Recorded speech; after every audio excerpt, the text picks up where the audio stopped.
Hello everyone, welcome to EditUp. So in today's session we are going to see a very important news article of finance, and many of you must have heard that the Monetary Policy Committee has released the bi-monthly monetary policy review, and in that there were some other announcements also that were made by the RBI's governor. So we will see that what was the Monetary Policy Committee's review, the bi-monthly policy review, as well as we will see other top takeaways that were given and provided by the RBI's governor. Okay, so before starting with the session, please subscribe to our YouTube channel if you are new to the channel, and join our Telegram channel for the PDF of this session, and you can get the link of the Telegram channel in the description box below. So now starting with the news article that the RBI has kept the key rates unchanged. Okay, so what happened that the Monetary Policy Committee, based on an assessment, it assessed the situation, that is the condition going on at the macroeconomic level in the country, okay, the country as a whole. So it voted unanimously that all of the 6 members, MPC, the Monetary Policy Committee has 6 members, so all of the members together voted for keeping the repo rate unchanged at 4%. Okay, I hope you know that what is the composition of Monetary Policy Committee. That is 6 members are there, 3 members are from government, 3 members are from the RBI only, and the head of the Monetary Policy Committee is the RBI's governor. So it has unanimously decided to keep the policy repo rate unchanged at 4%, while there were 5 votes that were for the accommodative stance, that were in the favor of the accommodative stance. So MPC decided to continue with the accommodative stance as long as there is a need to grow. Now you will say that the economy has opened up, the lockdown is not there, the growth we can see that the demand is rising, everything is rising. So what is the problem? Why still we are keeping the accommodative stance? As I told in my Phenomics series session that there is a K-shaped recovery, that okay, recovery is happening, but there are some sectors that are, some segments that are still lagging behind. So there is not a broad based growth is still lacking. So for that the accommodative stance has been taken, we can say, to mitigate the effect of the COVID-19. There are other situations that are going on. The new variant came, Omicron, and after that the demand, we saw that the demand dipped again. So we do not want the growth to go up and go down again. We want the growth to take a pace and to keep on growing, the country to keep on growing. So to mitigate the impact of COVID-19 on the economy, as well as durable, we want growth on a durable basis. Also we want all of the sectors to grow together while ensuring. So that's why the accommodative stance has been taken. The key rates has been kept same, and the repo rate we can see it is very low, that is at 4% only, while ensuring that inflation remains within the target going forward. So what is the target? It is 2 to 6%. So we do not want the inflation to grow beyond 6% also. Okay, so we also want the inflation to remain within the limits, and for that what RBI has said that the CPI inflation, that is the consumer price index inflation, is projected at 5.3% in the 2021-22. So this 22, you will say that this financial year, this will end in March 2022, and the new financial year will start from 1st April 2022. Okay, so in the last quarter the expected inflation rate is 5.7%. so last quarter of the 21-22, the last quarter we expect 5.7% of the inflation, but later on it was said that the inflation will go down, and in the financial year 22-23 the inflation will be around 4.5%. so the RBI is expecting that the inflation will go down, and so we can take the accommodative stance. It is not very troublesome right now because the inflation is going in between, or is in between the set target only. So we do not have to worry about the inflation, as it is going down. It is expected to go down. These are the expectations. So it is expected by the RBI that inflation will go down itself. So we can keep the accommodative stance. So next is the MPC. So why the Monetary Policy Committee has also taken the accommodative stance? First, it is sure that the inflation is not going to go beyond the target, so we can take the risk, we can keep the accommodative stance, as well as the MPC flagged the potential downside risk to economic activity from the highly contagious. So when the Omicron came, the demand went down again. There were supply side problems that were coming. So due to this also the accommodative stance is continued. Okay. Next reason is that yet to see economic recovery taking roots. So we have seen that the demand is growing, the lockdown is opening, the supply is becoming more, but what is happening that the durable economic recovery is not happening, as well as there is two-sided economic recovery that is there. The contact intensive sectors are especially struggling, like the traveling agencies, we can say the travel sector, we can say the MSMEs, we can say small segments, we can say. So these sectors are still like they are still struggling, trying to come out of the long pandemic shadow. So there is a K-shaped recovery. Some of the sectors are recovering, but some are lagging behind. So we want a durable economic recovery that should be from the root, that it continues growing.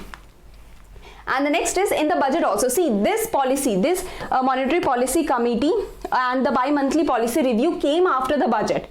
So in the budget there were big announcements related to capital. Big announcements made in the budget are related to the long-term investments. Okay, the finance minister has not made any significant announcement to put money in the pockets of the consumers. So inflation is not coming from the budget. So from that side, the RBI is safe that okay, the finance minister has not made any significant announcement for the Indians to boost consumption.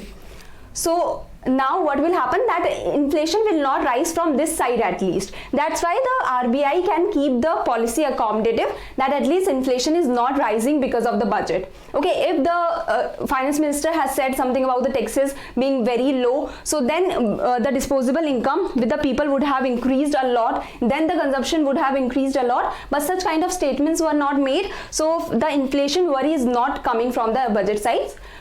So the government, the RBI can take the steps that it want to take, like the accommodative stance it can take. Okay, as well as the budget has said about the capital expenditure, that we will do the capital expenditure, we want to make the long-term investment. So for that also the RBI has helped by keeping the rates low, that by keeping the stance accommodative.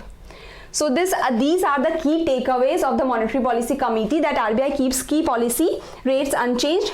Repo rate is 4%, reverse repo rate is kept 3.35%. There is a big mystery behind it, that there is a big discussion going on behind it. Real GDP growth for financial year 22-23, that is financial year 23, it is said to be 7.8%. that this is the growth rate that we are expecting. Okay, the RBI is expecting, we can say. So accommodative monetary policy stance is being taken. The CPI inflation is 4.5%. this is what the RBI is expecting. Marginal standing facility, the bank rate, both are 4.25%, and these rates, the 4.25%, 3.35%, 4%, these are same as before. So now what is the surprise behind keeping the reverse repo rate same? The repo rate is also same now. So why is not the discussion going on about the repo rate, and why the discussion is going on about the reverse repo rate? That why the economists are so surprised that the reverse repo rate has been kept same? So what happened, that what surprised most economists and the market participants was the central bank retaining the reverse repo rate at 3.35%. So it was a big surprise for the economists and market participants. Most of the economist markets participants, even the banks, were saying that the reverse repo rate will be increased. So why they were expecting an increase in the reverse repo rate? It would have signaled the start of the reversal of the monetary policy cycle, that is neutralization of the monetary policy would have started, with the reverse repo rate being grown, okay, being risen. So that would eventually lead to the rise in rates, the other rates also. So if the monetary policy would have increased the reverse repo rate, that is the rate at which the banks deposit their money with the RBI. If they have risen this reverse repo rate, it would not have directly affected the loans and all. It would have given a signal to the banks, to the economy, that the monetary policy committee is thinking of the reversal of the cycle, and it is going to come from the accommodative stance. It is going to go from the accommodative stance to the neutral one first, and then maybe it will lead to contractionary, it will lead to expansionary. That will depend on the condition of the economy. But at least we can say that the from the accommodative stance, the RBI is moving to the neutral one. If the reverse repo rate would have been increased, and then later maybe they would have increased the it more higher, the rates would have also been increased. See, in the US, in the European Union, even the Bank of England, what they have done, they have started raising all the rates. Okay, they have taken away their accommodative stance. They are neutralizing their policies now. They are even contracting the money supply. Okay, they are taking the contractionary stance now. So that is very different from what RBI has done. RBI has still maintained the accommodative stance. It is not even neutralizing its stance by increasing the reverse repo rate. So that is like, if the reverse repo rate would have been increased, it would have led to the signs that the RBI is thinking of coming to the neutralization of the stance, but such kind of step has not been taken.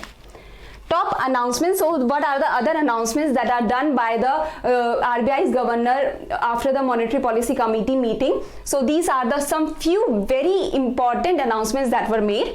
So of course, key policy rates including repo rate, these has kept unchanged. The durable recovery we want, that's why APC has taken the growth supportive stance and accommodative stance. We can say retail inflation for the financial year 23 has been pegged at 4.5%, which is lower than what we expected for this fiscal year, that was 5.3%. Next is real GDP growth for the financial year 23 is projected to be 7.8%, and these are the quarters. Like in the first quarter we are expecting 17.2% of the growth, then in the second quarter 7% of the growth. Why this is so high? Because of the low base effect that the previous year's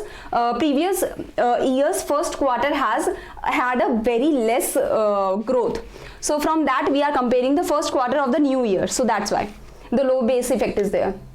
Then with effect from March 1, the fixed rate reverse repo and the MSF operations will be available between 5:30 p.m. till 11:59 p.m. on all days. So this is also the service. This is also something new that the RBI came up with. Next announcement is the cap under e-rupee prepaid digital vouchers has been enhanced from 10,000 to 1 lakh. So the e-rupee prepaid digital vouchers cap has been increased, and this can be used, this single voucher can be used multiple times until it is fully redeemed. First, before only once it was to be redeemed, and you have to redeem it completely in the single go, but now it can be redeemed at multiple times. Okay, just until the full amount is redeemed. So other announcements are increasing the NAHCH, that is the National Automated the Clearing House mandate limit has been increased to 3 crore from 1 crore currently for trade related settlements that is happening between the big institutions like the banks and all. So for that the NACH is used, that is the National Automated Clearing House. Okay, so they can transfer the big amounts easily in a fast manner. So for that the limit has been increased. Next is the rupees 50,000 crore on tap term liquidity facility to ease access to the emergency health service. This was needed because the COVID was going on and the health infrastructure and the services has to be grown. So the RBI gave this permission, we can say that rupees 50,000 crore on tap term liquidity facility was given to the health services for the health infrastructure, which was made available up to March 31, 2022. But now it has been increased, the date has been increased for 3 months, and now it is extended up to June 30, 2022, that you can avail the services of on tap term liquidity facility till June 30, 2022. Next is the RBI has increased the limit for foreign portfolio investments to invest in the local debt market under the VRR, variable repo rate, by rupees 1 lakh crore to rupees 2.5 lakh crore. So this limit has been increased. Foreign portfolio investment means that foreigners are investing in our financial market, in our financial assets, the bonds, the debt that is there. So the limit has been increased for the local debt market from 1 lakh crore to 2.5 lakh crore, and this will be effective from this year April 1. Next is variable rate repo and the variable rate reverse repo auctions, that is of 14-day tenure will operate as the main liquidity management tool. If you know the liquidity adjustment facility that is provided through the repo rate and the reverse repo rate. So this variable repo and the variable reverse repo will be providing the liquidity adjustment management tool to the RBI. So RBI can do the auctions if it want to suck the liquidity out, or it absorb the liquidity out, or it want to provide the liquidity. If it want to provide the liquidity, it will use the variable rate repo because it is giving the loans. Through this it will be giving the loans. But if it wants to suck the liquidity, absorb the liquidity, it will do the variable rate reverse repo auctions. Okay. Next is, this is the question now, this is the practice question that recently in February 2022, RBI governor has made the announcements after the bi-monthly monetary policy review. Which of the following is not a true statement? So you have to answer this one. Very easy question once you have understood the news article. So these are the people that have given the right answer of the previous session question. Rashmi, Yash, Hansa, Manoj, Penada, Arvind, Shivom, Vanshika, Pooja and Sonia were the ones. And thank you very much. If you have any query, you can mail us here or you can contact us through this number. Thank you.